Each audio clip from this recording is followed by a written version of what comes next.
پہلی سرد جنگ کے اختتام کو ابھی مشکل سے 30 سال ہوئے ہیں اور دنیا ایک اور سرد جنگ کی جانب بڑھتی نظر آ رہی ہے اور ایک بار پھر دنیا کے دو سب سے بڑے معاشی اور دفاعی طاقت رکھنے والے ممالک آمنے سامنے ہیں. لیکن اس بار امریکہ کا حریف سوویت یونین کے بعد بننے والا روس نہیں ہے بلکہ چین ہے جو ہر محاذ پر امریکہ کا مقابلہ کر رہا ہے اور دونوں ممالک کے تعلق. اس ویڈیو کی ڈسکشن چلتی رہے گی. سب سے پہلے news mania and entertainment channel کو سبسکرائب کریں اور ویڈیو کو لائک کرنا مت بھولیں. Thank you. درمیان اٹھنے والے حالیہ تنازع سفارتی سطح پر سامنے آیا ہے. امریکہ نے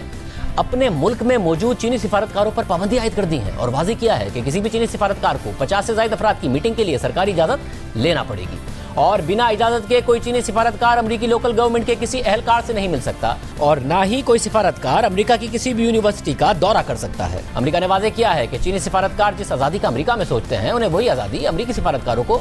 چین میں بھی دینا پڑے گی. یہ پیش رفت سفارتی حوالے سے ایک بہت بڑی پیش رفت ہے مگر اس سفارتی تنازع تک پہنچنے کے لیے دونوں ممالک کے درمیان ہونے والے کئی حالیہ واقعات نے اہم کردار ادا کیا ہے مگر اس میں شدت کورونا وائرس کی وبا کے دوران دیکھی گئی. چین کے شہر وہ ووہان سے پھیلنے والا وائرس کورونا وائرس اس نے پوری دنیا کو اپنی لپیٹ میں لیا. چین نے وائرس پر قابو پا لیا مگر امریکہ میں سب سے زیادہ ہلاکتیں ہوئی اب تک ہو رہی ہیں. امریکی صدر ڈونلڈ ٹرمپ پر جب دباؤ بڑھا تو انہوں نے الزام لگا دیا کہ کورونا وائرس چین کی بے احتیاطی کی وجہ سے پھیلا. یہ بھی کہا گیا کہ یہ وائرس ووہان کی لیبارٹری میں تیار کیا گیا. ایسے بیانات کے بعد چین کے خلاف ایک بڑی مہم بھی دیکھنے میں آئی جس کی وجہ سے امریکہ اور چین کے تعلقات پھر سے کشیدہ ہوئے. دونوں ممالک کے سربراہان ایک دوسرے کو اس وائرس کے پھیلاؤ کا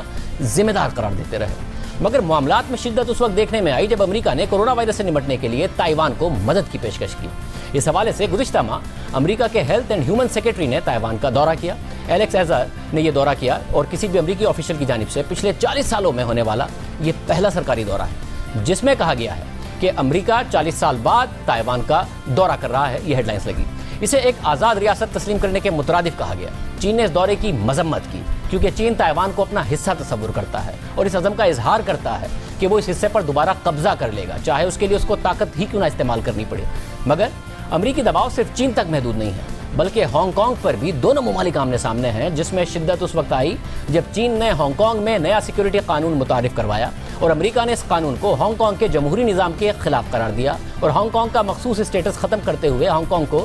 دفاعی ساز و سامان اور ہائی ٹیکنالوجی پروڈکٹس کی برآمدات روک دی جس سے ہانگ کانگ کی معیشت اور پولیس ڈپارٹمنٹ کو نقصان پہنچا. امریکہ کے اس اقدام سے ہانگ کانگ کو اندرونی سطح پر دھچکا لگا اور ہانگ کانگ کی عوام جو پہلے ہی چین کی مخالفت میں سڑکوں پر نکلی ہوئی تھی ان میں چین سے متعلق مزید خدشات نے جنم لیا. مگر معاملہ یہاں تک بھی محدود نہیں ہے.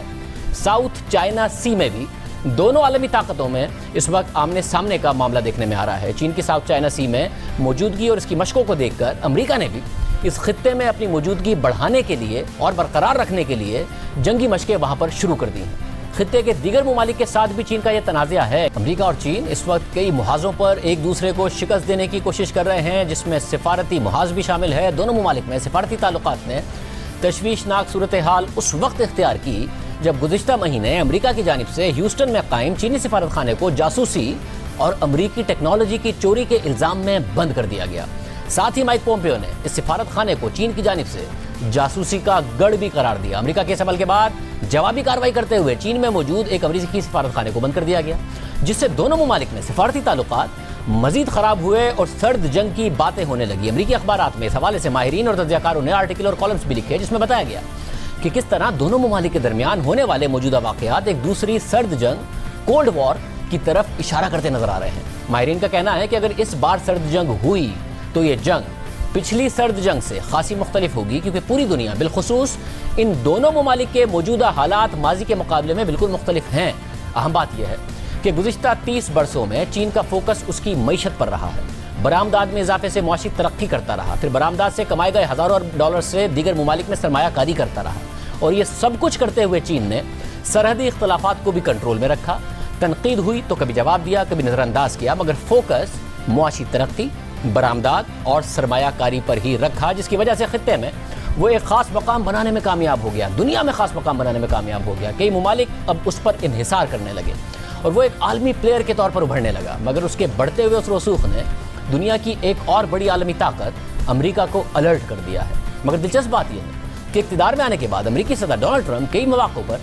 چینی صدر کی تعریف بھی کرتے نظر آئے. ابتدا میں تعریف کی مگر جیسے جیسے وقت گزرتا گیا ان پر دباؤ بڑھتا گیا تو صدر ٹرمپ ہی کے دور میں دونوں ممالک کے تعلقات مزید کشیدہ ہو گئے اور اب ممکنہ سرد جنگ کی باتیں ہو رہی ہیں، وہ بھی ان حالات میں جب دنیا کے کئی ممالک سوویت یونین اور امریکہ کے درمیان ہونے والی پہلی سرد جنگ کے اثرات سے ابھی تک نہیں نکل سکے۔ ماہرین کے مطابق اس بار ہونے والی ممکنہ سرد جنگ پچھلی بار سے بہت زیادہ تباہ کن ہو سکتی ہے۔ اس ممکنہ سرد جنگ کا اختتام سوویت یونین اور مغربی ممالک کے درمیان ہونے والی پہلی سرد جنگ جیسا نہیں ہوگا، جس میں دو سپر پاورز یعنی امریکہ اور سوویت یونین اپنی اپنی پراکسیز کے ذریعے ایک دوسرے کے خلاف 45 برس تک جنگ لڑتی رہیں، اور اس جنگ کے آغاز میں دونوں ممالک دفاعی طور پر طاقتور تھے، معاشی طور پر طاقتور تھے، لیکن 45 سال تک جاری رہنے والی اس سرد جنگ کے اختتام پر اس وقت کا ایک سپر پاور سوویت یونین معاشی طور پر تباہ ہو گیا۔ یعنی بنا کسی براہ راست جنگ کے صرف پراکسیز اور نظریاتی لڑائی سے ایک طاقتور ملک کا خاتمہ ہو گیا، اور پھر سوویت یونین سے 15 آزاد ممالک نے جنم لیا اور مغربی جمہوریت اور کیپٹلزم کی فتح ہوئی، اور پھر دنیا نے معاشی ترقی کا ایک نیا دور دیکھا۔ مگر دوسری سرد جنگ نے شدت اختیار کی تو اختتام پہلی سرد جنگ کی طرح نہیں ہوگا، کیونکہ مغربی ممالک اور سوویت یونین کا ایک دوسرے پر وہ معاشی انحصار نہیں تھا جو چین کا ہے۔ چین کی دنیا بھر میں سرمایہ کاری ہے، برآمدات ہے، درآمدات ہے۔ چین مغربی دنیا کی بڑی بڑی معیشتوں کو اور بڑی بڑی کمپنیوں کو اور ساتھ ہی امریکہ کے تمام بڑے اتحادیوں کو را مٹیریل سپلائی کرتا ہے، انہیں برآمد کرتا ہے، ان سے درآمد کرتا ہے۔ یعنی خود چین دنیا کی دوسری بڑی معیشت اور ایکسپورٹر ہونے کی وجہ سے مغربی دنیا کے معاشی نظام کا بہت اہم حصہ ہے، اور دنیا کے کئی ممالک اس پر انحصار کرتے ہیں۔ اور سوویت یونین کے برعکس چین کی معاشی بدحالی پوری دنیا اور خود امریکی معیشت کو بری طرح متاثر کرے گی۔ چین پر دنیا کے اس معاشی انحصار کی وجہ سے دنیا کے کئی ممالک کے لیے پہلی سرد جنگ کی طرح نیوٹرل یا غیر جانبدار رہنا ممکن نہیں ہو سکے گا۔ یعنی دوسری سرد جنگ نے شدت پکڑی تو نتیجہ معاشی تباہی اور براہ راست جنگ کی صورت میں ہی نکلے گا، جیسا کہ بھارت نے پہلے سرد جنگ میں خود کو نیوٹرل رکھنے کا اعلان کیا، لیکن روس کی طرف جھکاؤ کے باوجود وہ سرد جنگ میں بطور پراکسی اور معاشی اثرات سے خود کو محفوظ رکھنے میں کامیاب رہا۔ مگر اب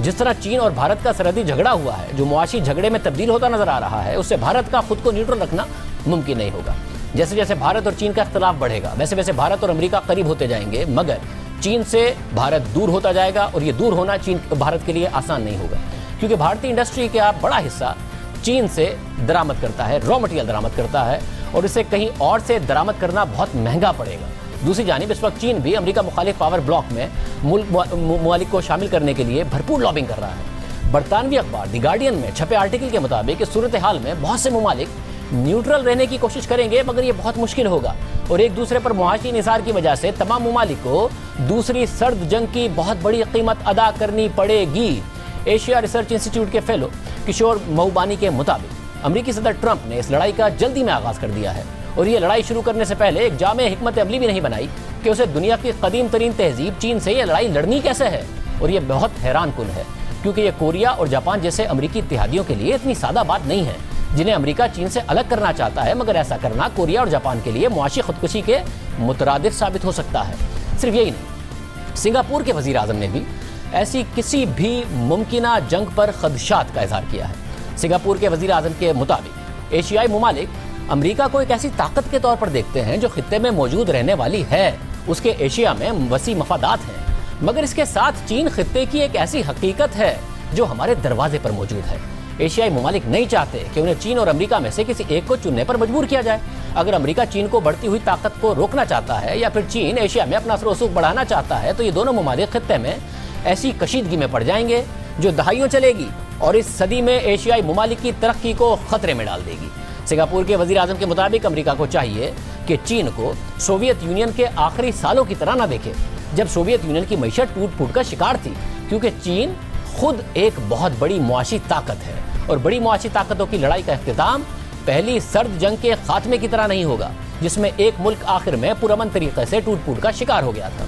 دوسری طرف صرف ایشیائی ممالک نہیں،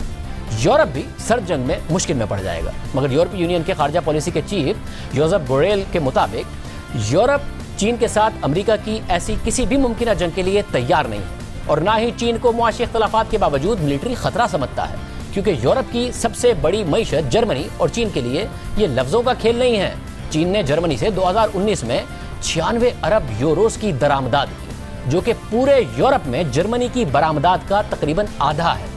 جس سے جرمن انڈسٹریز کے چین کی معیشت پر انحصار کا اندازہ لگایا جا سکتا ہے۔ صرف یہی نہیں، جرمن کار بنانے والی کمپنی واکس ویگن نے 2017 میں 42 لاکھ گاڑیاں